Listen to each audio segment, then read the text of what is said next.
Blackbird, what the show leaves about serial killer Larry Hall. Blackbird spoilers follow.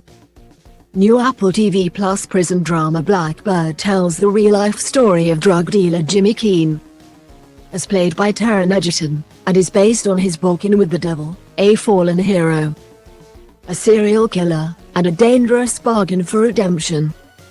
Faced with a 10-year prison sentence in 1996, Jimmy agreed to a deal with the FBI. He will be transferred to a maximum security prison in Springfield, Missouri in order to befriend suspected serial killer Larry Hall, Paul Walter Hauser.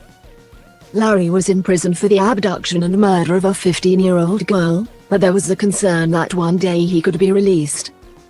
Even though the FBI suspected him of numerous other murders, the deal was simple: if Jimmy could get Larry to confess to more crimes and reveal the locations of the bodies, Jimmy would be allowed to go free. The 6-episode series follows Jimmy as he takes the FBI deal and attempts to befriend Larry, and also focuses on a pair of law enforcement agents, Greg Kinnear and Sepid Murphy, as they attempt to uncover more evidence of Larry's crimes. Of course, the most interesting character in Blackbird is Larry Hall himself, in part thanks to Hauser's mesmerizingly creepy performance. And the series weaves in his story, including childhood flashbacks, as Jimmy gets to know him. Hauser's co-star Egerton has spoken about how deeply affecting filming the show was. With the knowledge that its story was based on real events, I'm quite good at resetting myself, I think, but there were 2 occasions where I didn't feel particularly good afterward. Egerton told The Hollywood Reporter, "It's not like you become so lost in the part that you don't know who you are, but being unable to share the energy of something." Larry's confession and description of the abduction and murder of Jessica Roach. "That was a day where I think we both felt it was difficult to shed the skin of it afterward, because of the reality of it and the knowledge that it really happened." Double quote. Much of what appears on screen is true, but there is more to the story of Larry Hall than is told in the series. The real Larry Dwayne Hall was born on the 11th of December, 1962 in Wabash, Indiana, along with his twin brother Gary, according to a research paper written by the psychology department of Radford University in Virginia. Gary was antisocial in school, had a low IQ and was teased for being slower than other children, and also for having a speech impediment. As Blackbird depicts, Larry, and his brother Gary, although the series doesn't show this, regularly helped their father Robert Hall dig graves when they were children, before Larry took a job as a janitor after leaving school.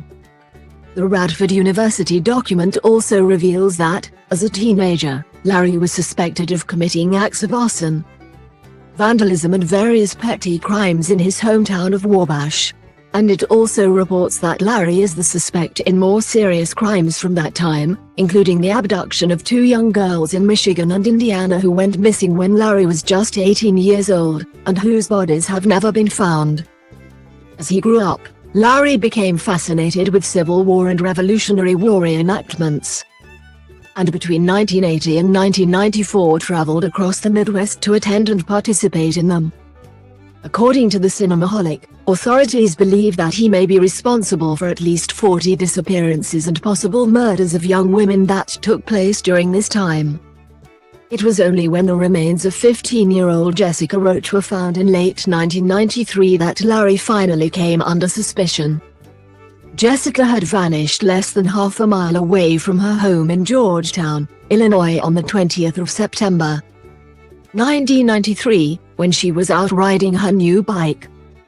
Her remains were found on the 8th of November, and shortly after a witness came forward saying they had seen a man walking out of the cornfield where her body was found, and that he left in a van.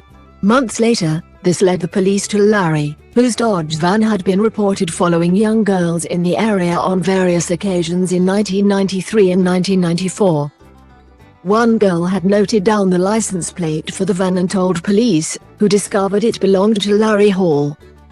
That plate came back to Larry Hall, who we had never heard of at that time, Gary Miller.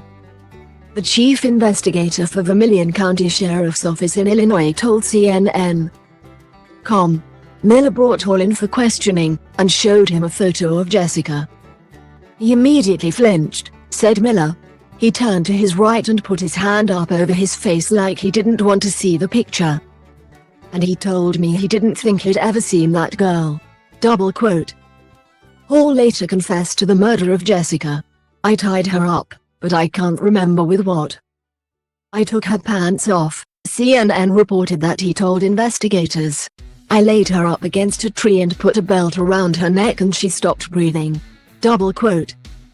As in the series, he also mentioned other missing girls. All of the girls looked alike. I cannot remember all of them. I picked up several girls in other areas, but I can't remember which ones I hurt. Double quote. Unfortunately, Hall recanted everything he had said, which also included a confession to murdering university student Trisha Reitler, the next day. And investigators began to wonder whether they had arrested a serial killer, or a serial confessor. Hall was eventually convicted of Jessica Roach's kidnapping following evidence found in his van. But investigators believed he was responsible for many more murders, so enlisted the help of prisoner Jimmy Keene to befriend Larry. According to CNN, Larry did admit to Jimmy in prison that he had killed Trisha. But he didn't say where her body was. Sometime later, Jimmy found Larry in the prison workshop with a map.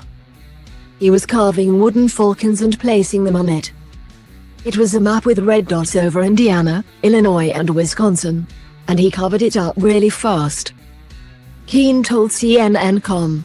The falcons were, according to Hall, placed on the map to watch over the dead. It's here where the Blackbird depiction slightly strays from real-life events. In the series, Larry goes into far more detail, voluntarily showing Jimmy the map and boasting about his crimes. While Jimmy pleads with him to give the families peace by revealing where the bodies are buried. When Larry refuses, Jimmy snaps and calls Larry a monster, thus ending their friendship. In real life, Keane, believing he would be freed immediately once he told the FBI about the map, also stopped pretending to be Hall's friend, blowing his own cover. I told him he was a sicko, he told CNN. I told him that he was insane. I said that you were one of the most despicable forms of human life on this planet. People probably wouldn't understand the mounting pressure. That kettle is ready to boil over at any time. You know, and it just felt good to unload on the guy, he later said to Dateline, as reported by MSN.com. In Blackbird, following his confrontation with Larry, Jimmy finds himself unable to contact the FBI and the people who know why he is really in Springfield prison. And he is locked away in solitary confinement while Larry posts the map and falcons to his family. His father is seen burning it. The same thing happened to the real Jimmy Keene, although what really happened to Larry's map and wooden carvings is unknown. In the interview with Dateline in 2012, as reported by MSN.com, Keane admitted that his confrontation with Larry Hall meant that the vital map evidence was lost. I'm disappointed I didn't wait a day or two at least. I should have waited a few more days.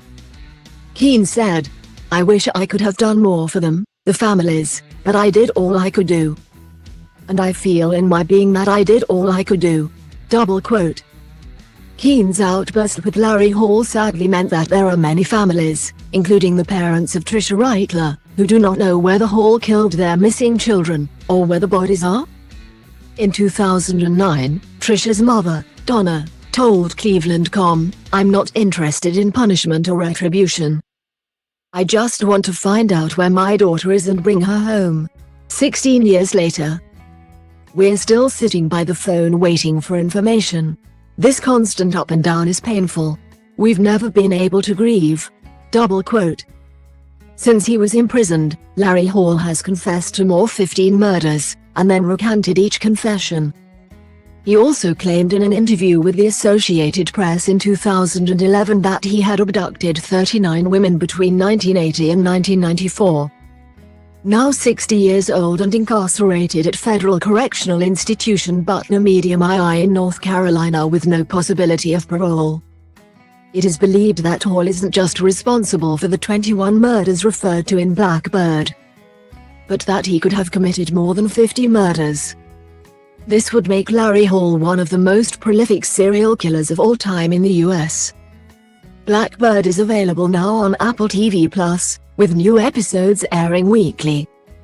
You might also like Animal Crossing: New Horizons is finally announced on Nintendo Switch. How to watch Amazon Prime on your TV, smartphone and tablet, and enjoy Good Omens online. Nintendo to release 2 new Switch consoles this year.